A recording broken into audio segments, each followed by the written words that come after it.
the variety and the complexity of the facts to be explained, and the scantiness of our information regarding them, we shall be ready to acknowledge that a full and satisfactory solution of so profound a problem is hardly to be hoped for, and that the most we can do in the present state of our knowledge is to hazard a more or less plausible conjecture. With all due diffidence, then, I would suggest that a tardy recognition of the inherent falsehood and barrenness of magic set the more thoughtful part of mankind to cast about for a truer theory of nature and a more fruitful method of turning her resources to account. The shrewder intelligences must in time have come to perceive that magical ceremonies and incantations did not really effect the results which they were designed to produce, and which the majority of their simpler fellows still believed that they did actually produce. This great discovery of the inefficacy of magic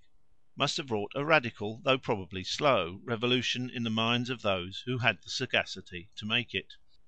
The discovery amounted to this, that men for the first time recognised their inability to manipulate at pleasure certain natural forces which hitherto they had believed to be completely within their control. It was a confession of human ignorance and weakness. Man saw that he had taken for causes what were no causes, and that all his efforts to work by means of these imaginary causes had been vain. His painful toil had been wasted, his curious ingenuity had been squandered to no purpose. He had been pulling at strings to which nothing was attached; he had been marching, as he thought, straight to the goal, while in reality he had only been treading in a narrow circle. Not that the effects which he had striven so hard to produce did not continue to manifest themselves. They were still produced, but not by him. The rain still fell on the thirsty ground, the sun still pursued his daily, and the moon her nightly, journey across the sky. The silent procession of the seasons still moved in light and shadow, in cloud and sunshine, across the earth. Men were still born to labour and sorrow, and still, after a brief sojourn here, were gathered to their fathers in the long home hereafter. All things indeed went on as before, yet all seemed different to him from whose eyes the old scales had fallen. For he could no longer cherish the pleasing illusion that it was he who guided the earth and the heavens in their great courses, and that they would cease to perform their great revolutions were he to take his feeble hand from the wheel. In the death of his enemies and his friends he no longer saw a proof of the resistless potency of his own or of hostile enchantments. He now knew that friends and foes alike had succumbed to a force stronger than any that he could wield, and in obedience to a destiny which he was powerless to control. Thus, cut adrift from his ancient moorings, and left to toss on a troubled sea of doubt and uncertainty, his old happy confidence in himself and his powers rudely shaken, our primitive philosopher must have been sadly perplexed and agitated, till he came to rest, as in a quiet haven after a tempestuous voyage, in a new system of faith and practice, which seemed to offer a solution of his harassing doubts, and a substitute, however precarious, for that sovereignty over nature which he had reluctantly abdicated. If the great world went on its way without the help of him or his fellows, it must surely be because there were other beings like himself, but far stronger, who, unseen themselves, directed its course and brought about all the varied series of events which he had hitherto believed to be dependent on his own magic. It was they, as he now believed, and not he himself, who made the stormy wind to blow, the lightning to flash, and the thunder to roll; who had laid the foundations of the solid earth, and set bounds to the restless sea that it might not pass; who caused all the glorious lights of heaven to shine; who gave the fowls of the air their meat, and the wild beasts of the desert their prey; who bade the fruitful land to bring forth in abundance, the high hills to be clothed with forests, the bubbling springs to rise under the rocks in the valleys,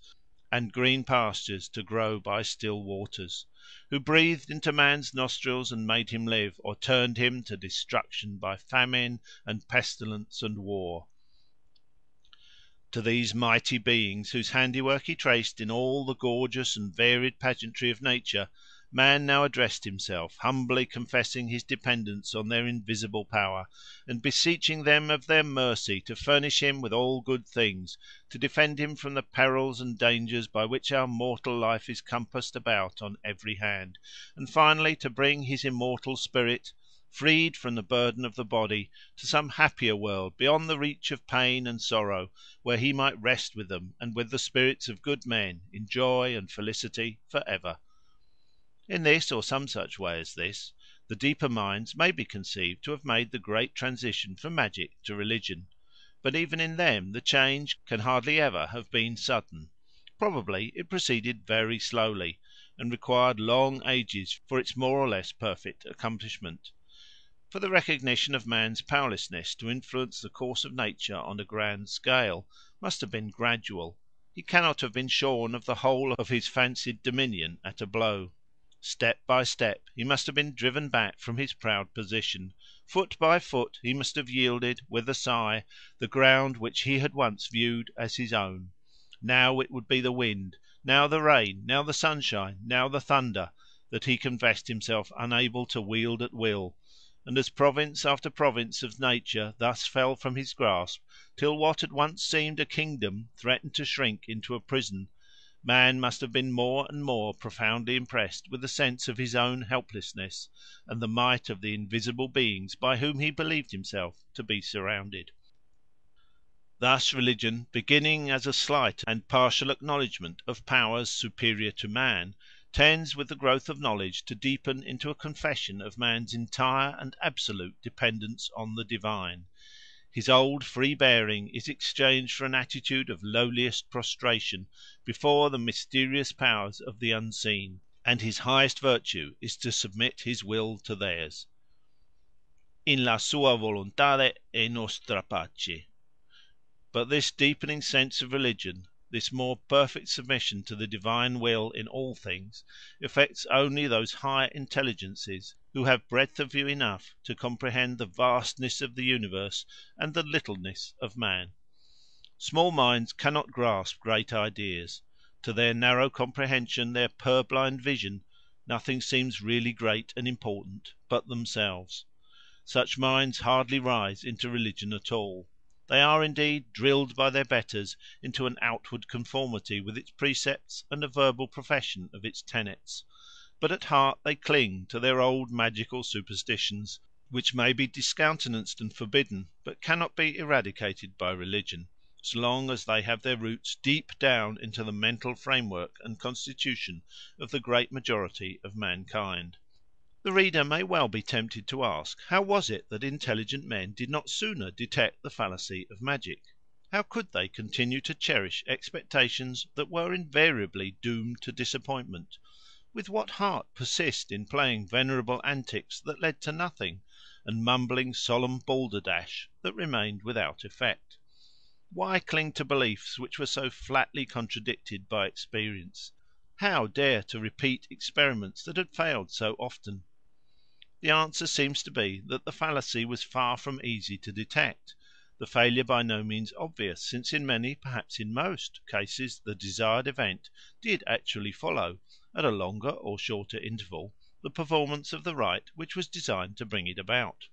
And a mind of more than common acuteness was needed to perceive that even in these cases the rite was not necessarily the cause of the event.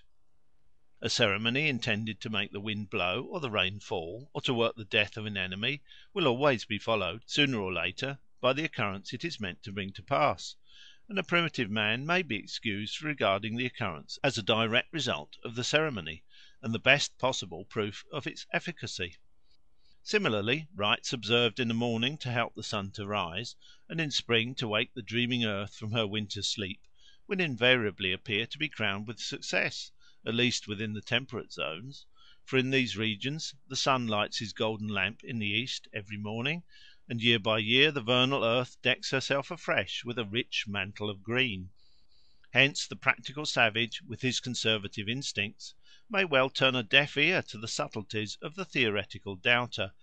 the philosophic radical, who presumed to hint that sunrise and spring might not, after all, be direct consequences of the punctual performance of certain daily or yearly ceremonies, and that the sun might perhaps continue to rise and trees to blossom, though the ceremonies were occasionally intermitted, or even discontinued altogether. These sceptical doubts would naturally be repelled by the other with